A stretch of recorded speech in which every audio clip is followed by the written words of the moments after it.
Right, with a big round of applause, we've got David doing some stand-up. Woo!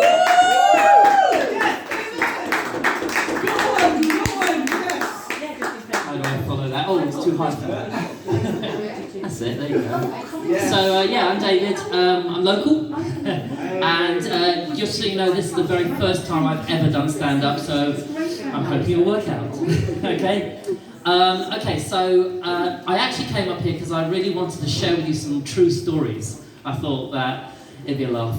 Anyway, true story that happened to me. Basically, I had a friend called Keith. I say I had a friend because after I tell the stories, he may not be my friend anymore. But I'm hoping he will be, and so I'm going to say I had a friend called Keith. And we used to go on road trips everywhere, okay? And we spent years going on road trips. I'm still trying to beg him to go on another one with me at some point.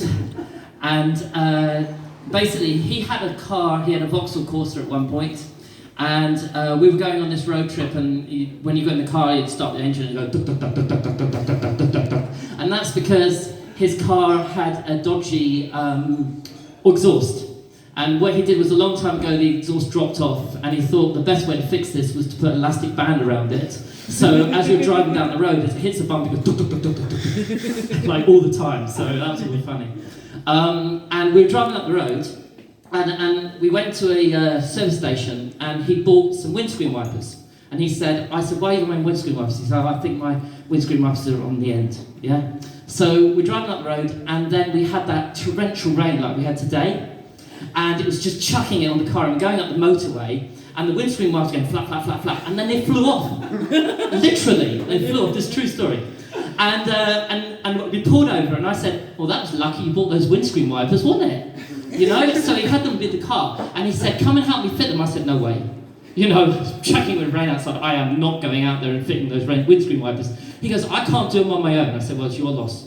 So I just sat there in the car while I watched him get out and put the windscreen wipers on in the torrential rain, and he was struggling bad, but I just watched him. And then he finally got in the car, we started the engine, and the windscreen wipers went, and he realised he put the left on the right and the right on the left. No. So he had this thick black line down his side in front of him. That was quite funny. So on this trip, we're driving up the road, rain had stopped, and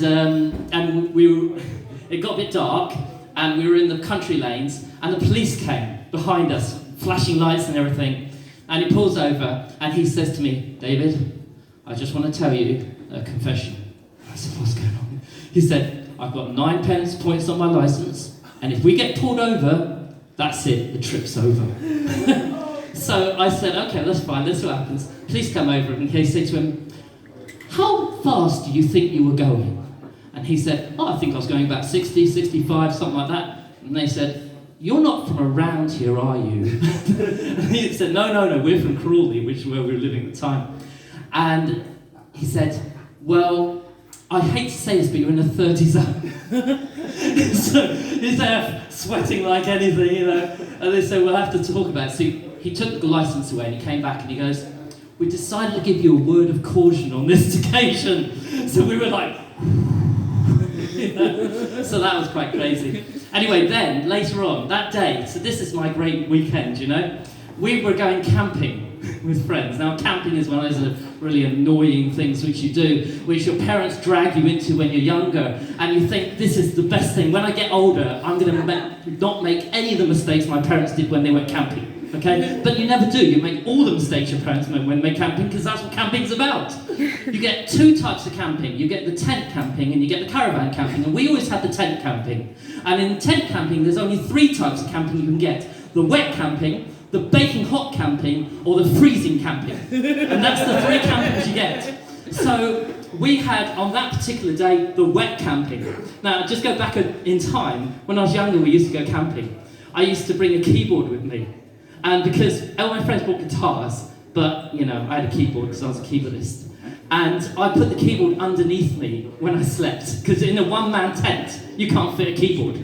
So you just slap the keyboard down and you lie on top of it, okay? One day, it torrentially poured with rain, all my friends got washed out, and I was dry, because I was sleeping on top of the keyboard, and basically the water level was where the keyboard was. So that worked okay. Anyway, back to the future again. were driving and we went camping, and we had that torrential rain pour out, and they actually washed out the whole site, and we had to leave.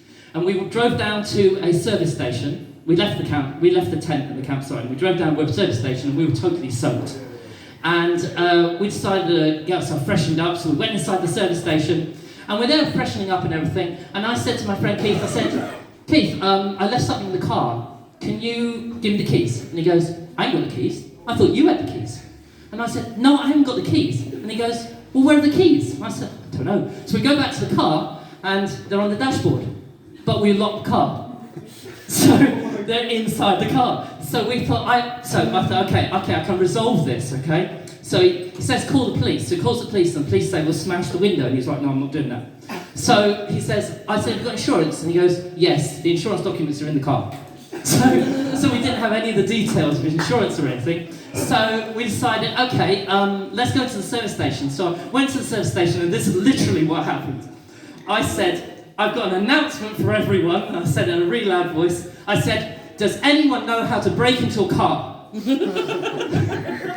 And they were like, silence. And I said to Keith, this isn't working. I'm going to go table by table. So I went table by table, and I was asking everyone, do you know how to break into a car? Honestly, we're not criminals, we just want to know how to break into a car. And then we went up to this guy, and he was, how can I describe him? He looked like one of those Harley Davidson bikers, with the leathers. He was the typical look. And he was a truck driver. And he said, yeah, I got the tools in my van. So he actually went to his van, he brought out this big case, and they had in it the wires and everything. Why would he have that in his van, So he brought it in, he got it into the car, and he unlocked the car, and that was brilliant. We got out of that. Easy, yeah? And then, so that trip was a nice trip, and Keith never forgave me for locking his car keys inside the car. And then we went on this trip a couple of weeks later, where I was moving to Jersey in the Channel Islands, and we loaded up the car with all my stuff, and we went on the boat, and when we got to Jersey, they pulled us to one side, and they brought out the sniffer dogs, okay? So we had to sit on a wall, and Keith said, David, I have a confession to make. And I said, what's going on? He goes, well, a few weeks ago, I had a party, and my friends were doing cannabis in the car. And there is a chance there will still be cannabis in the car. And I said, did you tell me this before we took the trip, And he said, don't worry, I'm pretty certain it's clean, And then we had the security came up to us, and they gave us a box. And they said, what's in the box? It was like a white box. And he was like, I don't know, I've never seen that box before. And then we were humming it over, and then he said, oh yeah, do you remember about 2 years ago, your brother had a wedding? And we did the DJing for the wedding. And I think that's the wedding cake. So we said to them, it's a wedding cake, you're welcome to have a look if you like. So the sniffer dogs let that go, and then we got through and everything was fine, okay? And I just thought that was really fun stories I wanted to share with you guys, and like I said, after confessing this on social media, whether Keith will still be my friend or not, who knows?